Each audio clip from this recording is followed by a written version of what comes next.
Hello everyone, this is Shashi from Shashi Tech. In this video, we are going to discuss about the PGCET 2019 solved questions. We are considering the version E.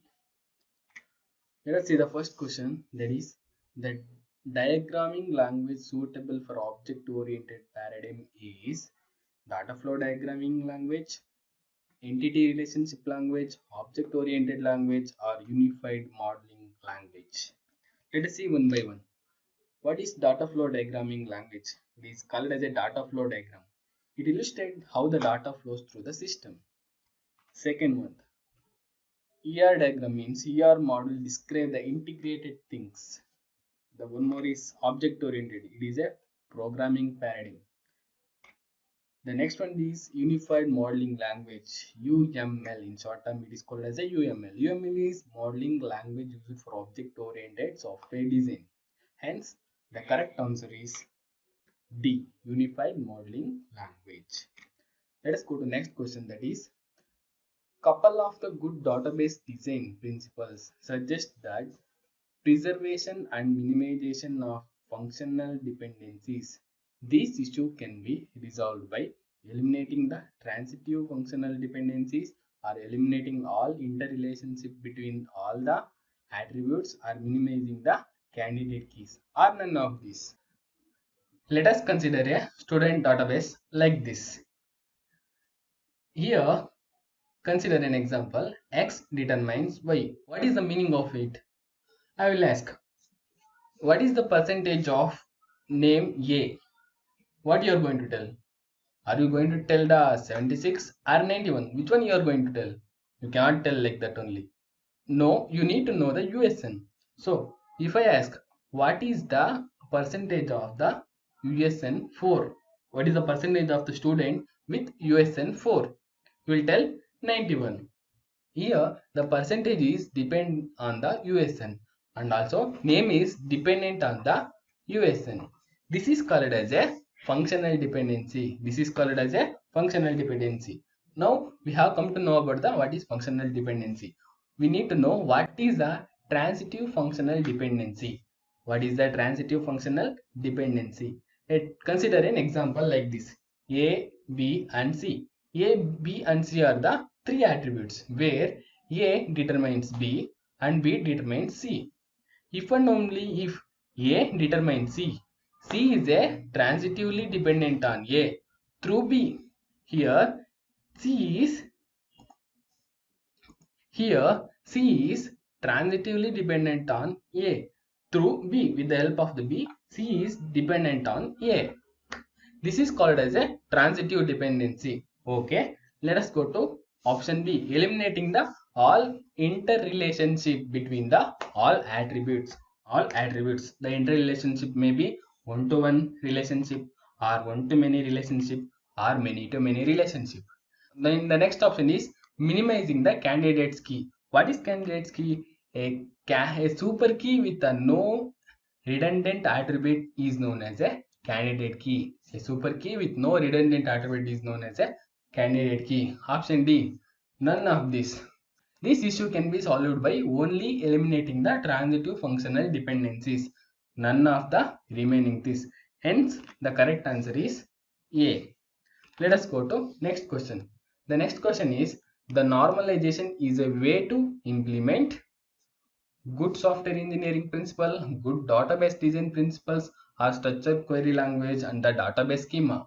First, we need to understand what is normalization. A normalization is used to avoid the duplication of data. Duplication of data comes in database. First option is not holds good for this. Next, the good database design principles. Okay, then structured query language, then database schema. Let's see what is a structured query language. It is a standard database language. What is a database schema? It is a skeleton structure that represents the logical view of the entire database. Is the normalization is suitable in C, D, A conditions? No. Hence, the option is B. Let us go to fourth question.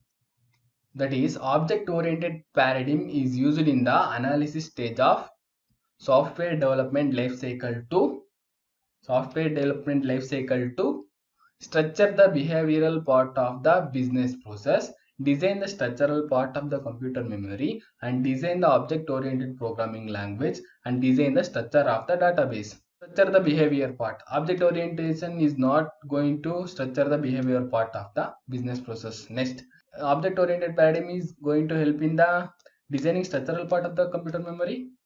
Okay, maybe. Then the object-oriented programming language, no, it is not. It cannot. Then the option D, design the structure of the database. No, it cannot be. So the option B is the correct answer. Let us go to next question.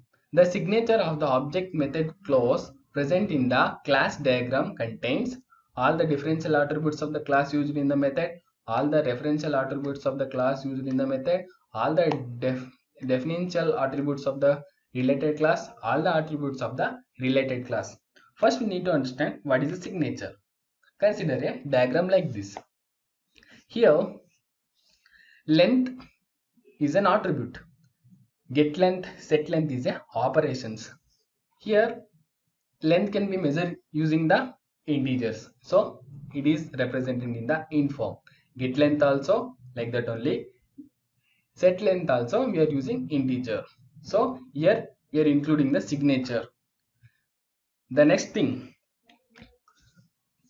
if you consider a class diagram like this, all the referential attributes of the classes are used in the method. This is the attributes. Employee ID and the projects are an attribute. Here, all the referential attributes of the class is used in this method. All the referential attributes of the class is used in this method. So, the option B is the correct answer. Let us go to question number 6. The software development life cycle SDLC is used in all process modules, design modules, programming modules, or none of these. What is process modules? Process modules may be waterfall model, or iterative model, or V model, or spiral model. Then what is programming modules? Programming modules is a style of programming, and option D is none of these. So the correct answer is option A is a correct answer. Let us go to question number 7. The success rate of the software development is pathetically low because most of the techniques are used in the human skill dependent guidelines. Yes, it is correct. Then the development of the methodology is not used in the object oriented technology. It is used in the object oriented technology. It is wrong. Then design of the software comprises irrelated cluster of softwares. No, it is also wrong. The inconsistency in the values of the related data. No, it is also wrong. So the option A is a correct answer. Let us go to 8th question. The Floyd-Fulkerson method of finding the maximum flow from the source to sink is an iterative method, or a recursive method, or a direct determination method. Option D, a methodology of linking a methods. We need to exclude this. The Floyd-Fulkerson comes in A and B only. That is, in both iterative and the recursive methods, the process is repeated again and again. What do you mean by an iterative method? An iterative method is a set of instructions repeatedly executed. Example, for loop. What is an recursive method? Recursive method means the function calling itself. The function is going to call itself. This is what is going to happen in the Floyd-Fulkerson algorithm. So the correct answer is option B. Question number 9. The complexity of the algorithm is comparatively more accurate in the use of asymptotic analysis or amortized analysis, or both of these, not dependent on the nature of the analysis. What is asymptotic analysis?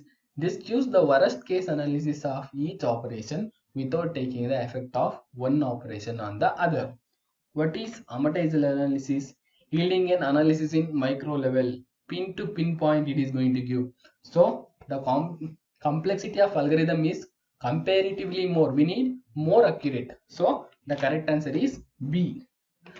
Let us go to next question. The matrices represented for transformation in the homogeneous coordinate systems are used to transform multiplication into addition, or addition into multiplication, or division into subtractions, or subtractions into division.